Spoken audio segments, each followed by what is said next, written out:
Iran একটি দেশ যার বিরুদ্ধে আমেরিকা ও ইসরায়েলের মতো শক্তিশালী রাষ্ট্র যুদ্ধ করছে। তারপরেও ইরান টিকে আছে, প্রতিরোধ করছে, এমনকি পাল্টা আঘাতও করছে। কিন্তু কিভাবে তারা এভাবে টিকে আছে? আজকের ভিডিওতে জানবেন ইরানের যুদ্ধের কৌশল থেকে বাংলাদেশ কী শিক্ষা নিতে পারে, যা ভবিষ্যতে যুদ্ধের রূপই বদলে দিতে পারে। এই ভিডিওতে আমরা দেখব অ্যাসিমেট্রিক্যাল ওয়ার, সাইবার যুদ্ধ, ড্রোন শক্তি, সি ডেনিয়াল এবং কিভাবে বাংলাদেশ এগুলো কাজে লাগাতে পারে। প্রথমেই যে বিষয়টি নিয়ে কথা বলবো সেটা হচ্ছে অ্যাসিমেট্রিক্যাল ওয়ার। অ্যাসিমেট্রিক্যাল ওয়ার হলো এমন একটি সামরিক সংঘাত যেখানে দুপক্ষের সামরিক শক্তি, কৌশল ও সম্পদের মধ্যে ব্যাপক বৈষম্য বা পার্থক্য থাকে। এতে দুর্বল পক্ষটি প্রচলিত যুদ্ধের রীতির পরিবর্তিতে গেরিলা যুদ্ধ, আত্মঘাতী হামলা বা সাইবার আক্রমণের মতো অপ্রচলিত ও অপ্রত্যাশিত কৌশল ব্যবহার করে শক্তিশালী প্রতিপক্ষকে কাবু করার চেষ্টা করে। এর মানে একদিকে সুপার পাওয়ার, অন্যদিকে তুলনামূলক দুর্বল দেশ, কিন্তু কৌশল দিয়ে শক্তিশালীকে হারানোর চেষ্টা। ইরানের কৌশল guerrilla style operation, proxy group ব্যবহার, হঠাৎ আক্রমণ। এ থেকে বাংলাদেশ শিক্ষা নিতে পারে বড় সেনাবাহিনী কিংবা নৌবাহিনী নয়, স্মার্ট যুদ্ধ কৌশল দরকার। ছোট বিশেষ ইউনিট তৈরি করা খুবই জরুরি। দ্বিতীয়ত যে বিষয়টি নিয়ে কথা বলবো সেটি হচ্ছে সাইবার কমান্ড। আজকের যুদ্ধ শুধু বন্দুক দিয়ে হয় না, হয় ইন্টারনেট দিয়েও। উন্নত সাইবার কমান্ড হলো আধুনিক সামরিক বা রাষ্ট্রীয় পর্যায়ের একটি বিশেষ বাহিনী যা ইন্টারনেট ও ডিজিটাল নেটওয়ার্কের মাধ্যমে পরিচালিত সাইবার আক্রমণ মোকাবেলা, জাতীয় তথ্য পরিকাঠামো রক্ষা এবং শত্রুপক্ষের নেটওয়ার্কের পাল্টা সাইবার অভিযান পরিচালনার জন্য দায়বদ্ধ।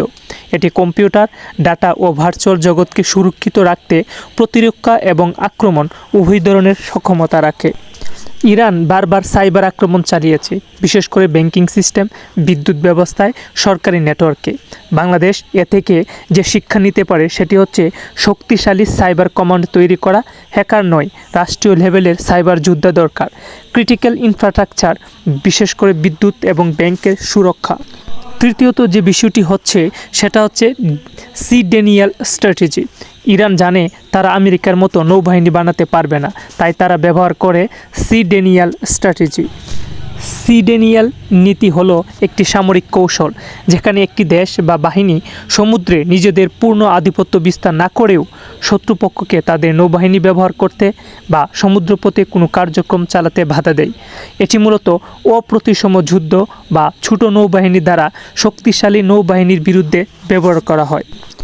ইরান ছোট দ্রুতগতির বোট, মাইন বসানো, সাবমেরিন দিয়ে হঠাৎ আক্রমণ করে।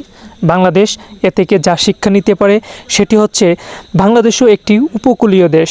বিশাল নৌবাহিনী না বানিয়ে ছোট কিন্তু কার্যকর প্রতিরক্ষা ব্যবস্থা গড়ে তুলতে পারে। চতুর্থ যে বিষয়টি হচ্ছে সেটা হচ্ছে আধুনিক গেরিলা বাহিনী। ইরান শুধু সেনাবাহিনীর উপর নির্ভর করে না, তাদের আছে প্রশিক্ষিত অপ্রচলিত বাহিনী। বাংলাদেশ আধুনিক বিশেষায়িত গেরিলা বাহিনী গড়ে তুলতে হলে তথ্য প্রযুক্তি, ড্রোন প্রযুক্তি, সাইবার ওয়ারফেয়ার এবং অতর্কিত হামলা, হিট অ্যান্ড রান কৌশলের উপর জোর দিতে হবে। বিশেষ করে 5 থেকে 10 জনের ক্ষুদ্র দল দক্ষ গঠন করে, গোয়েন্দা নেটওয়ার্ক শক্তিশালী করে এবং ভৌগোলিক পরিবেশ, বিশেষ করে সুন্দরবন, হাওড় অনুযায়ী প্রশিক্ষিত করে এই বাহিনীকে আত্মনির্ভরশীল ও গতিশীল করা সম্ভব। পঞ্চম যে বিষয়টি হচ্ছে সেটা হচ্ছে ড্রোন কমান্ড। যুদ্ধের ক্ষেত্রে সবচেয়ে গুরুত্বপূর্ণ বিষয় হচ্ছে মাল্টি লেয়ার এয়ার ডিফেন্স। আকাশ এখন সবচেয়ে বড় যুদ্ধক্ষেত্র। বহুস্তর বিশিষ্ট আকাশ প্রতিরক্ষা ব্যবস্থা হলো একটি সমন্বিত নিরাপত্তা ব্যবস্থা যা বিভিন্ন পাল্লার ক্ষেপণাস্ত্র ও রাডার ব্যবহার করে শত্রু ঘাঁটির আকাশসীমাকে কয়েক স্তরে সুরক্ষিত রাখে। এটি ড্রোন, হেলিকপ্টার থেকে শুরু করে দূরপাল্লার ব্যালিস্টিক ক্ষেপণাস্ত্র সব ধরনের হুমকি শনাক্ত, ট্র্যাক ও ধ্বংস করতে সক্ষম। ইরান ও অন্যান্য দেশ ব্যবহার করছে multi layer air defence system.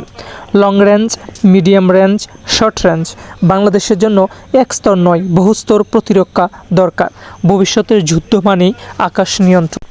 ইরানের যুদ্ধ আমাদেরকে একটা জিনিস শেখায়, শক্তি মানেই শুধু অস্ত্র না, শক্তি মানে কৌশল, প্রযুক্তি এবং বুদ্ধিমত্তা। বাংলাদেশ যদি ভবিষ্যতে যুদ্ধের জন্য প্রস্তুত হতে চায় তাহলে এখনই দরকার স্মার্ট ওয়ারফেয়ার, সাইবার শক্তি, ড্রোন আধিপত্য। না হয় ভবিষ্যতে যুদ্ধ পিছিয়ে পড়ার সময়ের ব্যাপার মাত্র। এই ধরনের বিশ্লেষণধর্মী ভিডিও পেতে চ্যানেলটি সাবস্ক্রাইব করেন আর আপনার মতামত কমেন্টে জানান। বাংলাদেশের সবচেয়ে বড় দুর্বলতা কোথায় বলে আপনি মনে করেন?